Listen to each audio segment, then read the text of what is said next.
All right, I'm for Teleferro, Mr. Teleferro TV. All right, for those who don't know, if you have not been tuned in to the NBA playoffs, Blake Griffin is out for the remainder of the NBA playoffs. He will be out because he injured his big toe.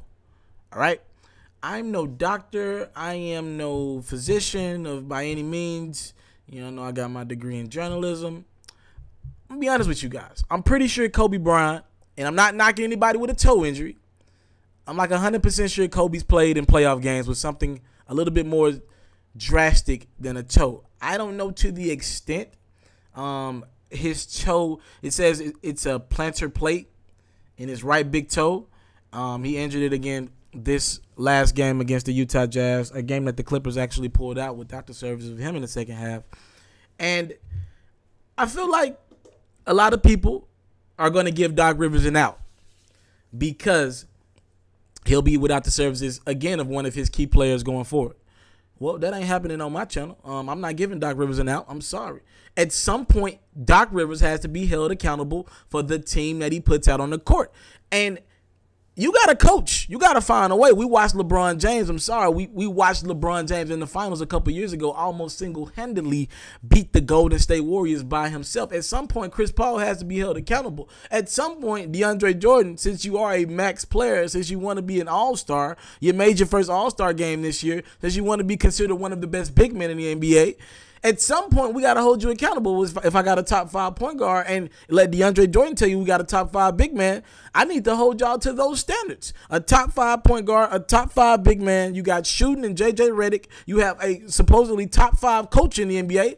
I mean, gosh, people have won with less in the past. And if y'all can't get past the Utah Jazz, I don't care if Blake is out. They're missing the services of Rudy Gobert, which y'all have been struggling to win games, even though Rudy Gobert has not been in the lineup. You remember he got injured in the first 16 seconds against the Clippers in game 1. And if you guys can't figure a way to not only win this series, but to me, in my opinion, y'all need to at least beat Golden State twice. That's the level I'm going to hold Doc Rivers to. I don't think they're winning a series against the Golden State Warriors. I wouldn't dare be senseless enough to pick them in the series against the Warriors. But you got to at least win 2 because, again, if another season for Doc Rivers ends with a second-round exit, I mean, sheesh, he's going backwards. And I'm going to tell you the truth. Y'all know I've been hard on Doc Rivers and the Clippers on my channel. But I'm going to tell you the truth. All this stems from 3 years ago, as Golden State was on their way to their first championship, their only championship. The Clippers were up 3-1 on the Houston Rockets. A lot of people forget about this series. The Clippers were at 100% then.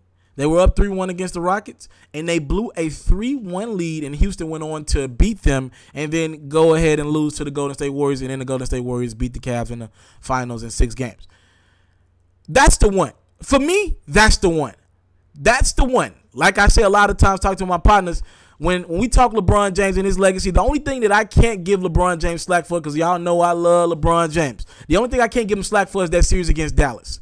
I can't give LeBron any out for losing that 2-1 lead he had against the Dallas Mavericks back in, what was that, 2009, 2010? I can't give LeBron any slack for that.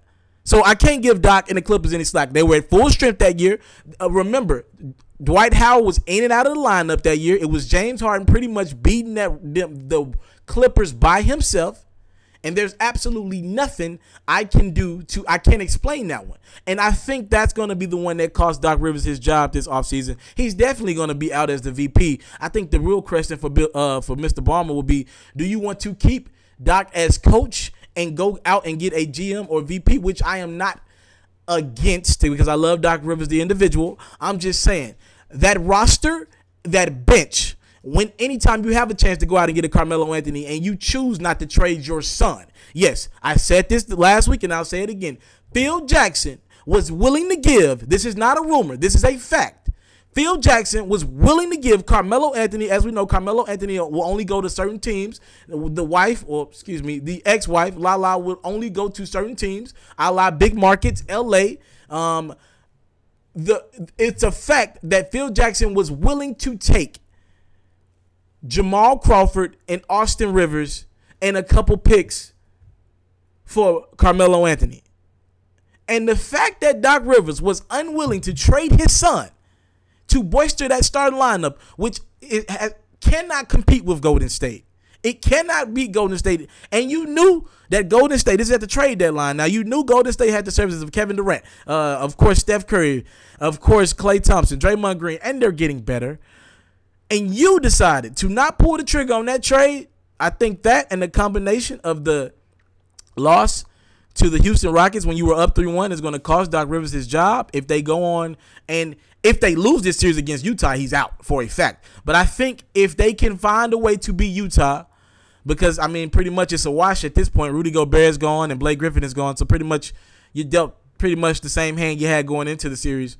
And if the Clippers do get and sneak by and get past the Jazz and they get maybe 1-2 games, like I said, against the Warriors, I think there can be a conversation of not getting rid of Doc Rivers, the coach, but getting rid of Doc Rivers, the VP, and just kind of releasing them roles because he needs somebody in that can bolster this bench because it's been the same bench for like 4 or 5 years. It's time to move on, shake some things up. That bench ain't working out. And, again, I think it's time to maybe pull the trigger on Blake Griffin. Back to Blake. I'm going to be honest with you.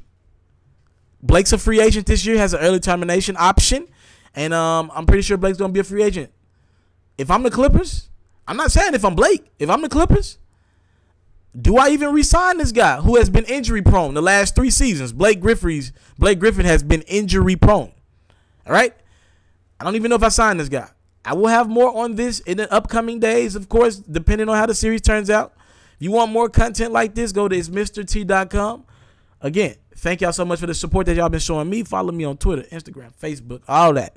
That is Mr. Telefarrell. Thank y'all so much for the time, love, support, salute. I don't take it for granted. I'm out. If you're looking to book me for an interview video or by phone, if you're looking to have your music or your skill featured on my daily podcast, if you're looking to book me for a speaking engagement to help motivate some kids, if you're looking to have me rock some of your clothing to help promote your brand, make sure you hit me up at booking@itsmrtelefarrell.com. Again, that's booking@itsmrtelefarrell.com.